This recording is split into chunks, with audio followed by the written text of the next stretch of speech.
Hi guys, Sam from Woodbine Marine. So today we are just sitting off Motorheat and we're on our demonstrator Stabicraft 2500 Ultracab XL, and whilst we're out here doing a bit of testing the engine heights and props, I thought why better not to give you a bit of a rundown of how we've spec'd this boat out and some of the features with it.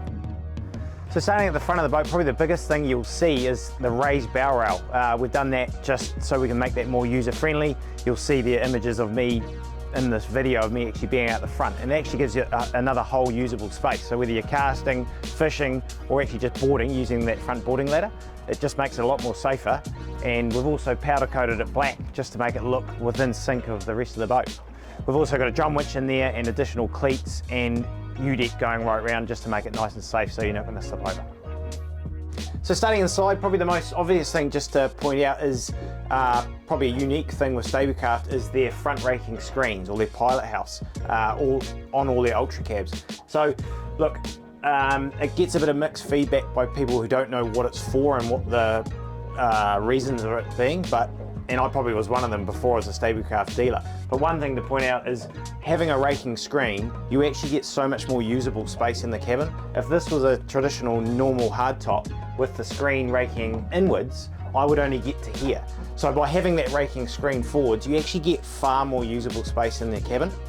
And that's what makes this 2500 so massive and user friendly for overnighting, day trips, a group going out with your mates. It's just such a big volume. Other thing we've done, we've obviously got a decent Fusion stereo, 6A70, so speakers throughout.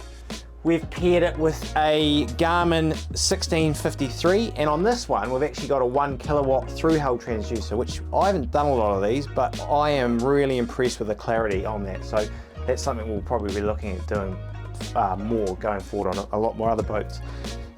We've gone to the larger 903 9-inch screen to give us all the mercury data. Here we've got heaps of info coming through from the engines.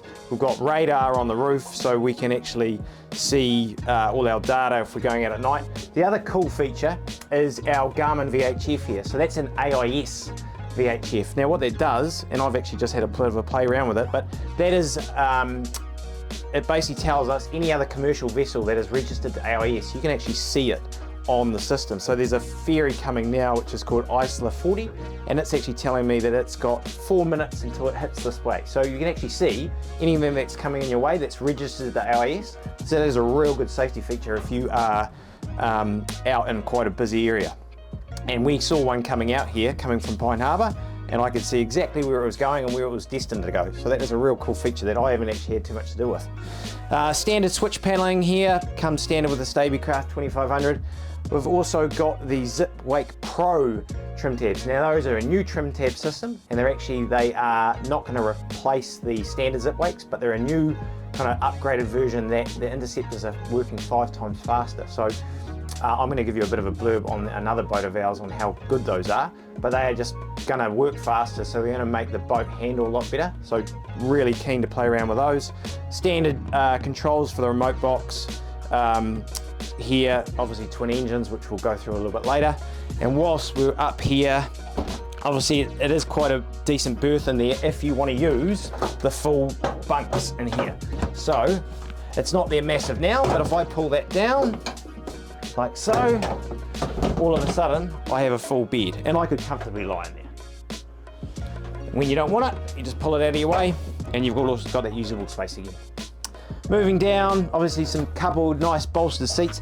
The other thing to point out is these are both have gas pedestals, and those are amazing. We tested another boat similar kind of spec to this, slightly smaller, and I was having to be at the back where the cameraman is at the moment. I had 2 staff sitting in these, and it was quite rough, and it was great to see the actual 2 guys just moving. The boat wasn't moving, but the staff were actually bumping. So you got a sore back, it's going to take all the kind of like the jarring or any pounding out of those. So real cool feature there. Now, this being kind of like an overnighter, there's actually so many features with this boat. So we've got Wallace diesel heater cooker here, and we've tested that. That is extremely hot. So that's going to cook, like you get some scallops, you get bacon and eggs in the morning. That will instantly cook that. We have a little sink here with fresh water, a little bit of storage up here. Storage, gotta have storage. Storage in here, storage under here, And the other thing is you're kind of like your table, which I think is amazing. So you want to have a feed, you've obviously just cooked your food, you want to eat it. So we're going to pop that down, that folds out. This chair over here, once I figure out how to do it. All of a sudden, you've got a table for two. Perfect. Cup holders, when you don't want it, it's not going to take up too much space. Pop it back up, it's out of your way. And the last cool thing, you've got two comfortable room for two people at the front. This is the last cool feature. So we've got 3 people that won't overnight in this boat. Well, I can easily do this. Pull this out.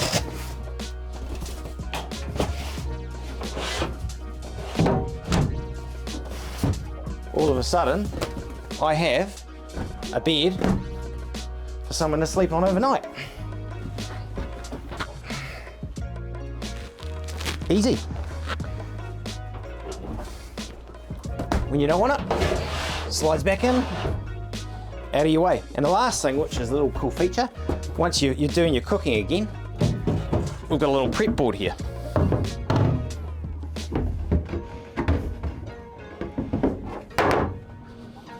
Salads, food, everything ready to go. Nice and easy. And the other thing probably to point out is look how much glass you've got on this thing. You have the most 360-degree visibility. Pilot house doors are right back, so you do have amazing space here without really compromising too much of the cockpit. So we're out in the cockpit now, just probably working at the back. On this one, we've actually put in a second GPS or another fish finder here. Look, it's just a perk that we've done. It gives the person, if he's fishing out the back, just an idea if there's fish. So it's not standard, but it's just a bit of a wow factor. Speakers, crank some sounds at the back. We've got 2 hella lights and obviously our wheelhouse door. So if it's really rough and we really get in the cabin and get out of the weather, then that closes up. The other thing, it's lockable, so if you're overnight or you're leaving your boat at somewhere, you can actually lock all your fishing rods, all your valuables inside. And when you're using it. The other thing I'm pointing out just inside, it does have a diesel heater. So look, not going to be so popular in summer, but on those winter months, especially down the South Island, when it is below 0 and you want to get warm, you chuck the diesel heater on and within minutes this thing is cranking. And those days, those mornings of a defrosted screen, you won't get it with this. Within minutes or seconds, that kind of, you can't see through it, it's gone. So just at the back of the boat, we have our, what we call our superfish transom. So it's a live bait tank centralised in the middle of the boat. Obviously big, large cutting platform. It's got a pump to feed the live bait tank. These little seats here, so when you're not using them, they just fold up, but obviously they give you something to walk at the back and a seat too. Underfloor storage in the middle. That there, we've got some fenders and just a bit of a rope there now. Obviously our U-deck floor throughout. And then as we move to the back, cup holders here, which are these rail blazers here, handy for cup holders and, or cups and sinkers. 6 rod holders in total, another 4 at the back, and then we've got our engine. So we've powered this boat with twin 200 V6 Mercuries. Love the V6 Mercuries. They are grunty, they are fuel efficient, they're light for their size. We've probably gone at the higher end of horsepower, twin 200s. This did 44 knots. You probably don't need that, so you could actually pull that back to probably 150s, 300 horsepower. We've just gone an electric pump with these, so there's not electric steering. You can add them, but just building this, we were mindful of price. So it depends. If you want to add joystick control, you can do that. It just comes as a cost. But to give you an idea of fuel efficiency, this thing at 22 knots was burning 30 litres an hour. So for 400 horsepower and V6 engines, that's incredibly great efficiency. So really impressed with the power of these. Yeah, so look, we could keep going through the extras on this boat because there's so many of them, but otherwise the video is going to turn into a movie. But probably to sum it up, the XL and the 2500 really sums this boat up. It is a big volume boat. For being only 7.6 metres long, it feels like any normal boat that's 8 metres plus. So come and see us, we've got it in stock. It is here for sea trials. I think it's the only one new in the country. Woodbine Marine.co.nz. Look forward to seeing you.